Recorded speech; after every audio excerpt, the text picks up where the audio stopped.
In this video, I am going to show you how to create a CJ Dropshipping account. 1.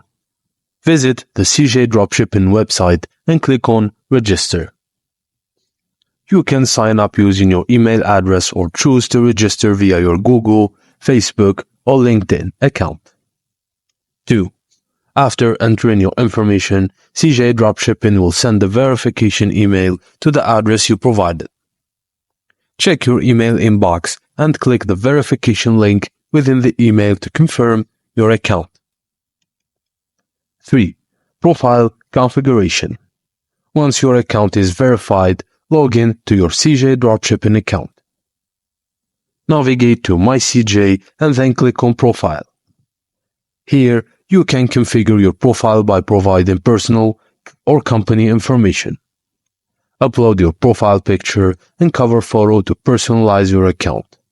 You can add your delivery addresses to ensure smooth order processing. By following these steps, you'll have successfully set up your CJ Dropshipping account, paving the way for seamless integration with Shopify or Amazon. Now you're ready to explore. Thank you for watching, and please don't forget to like and subscribe for more.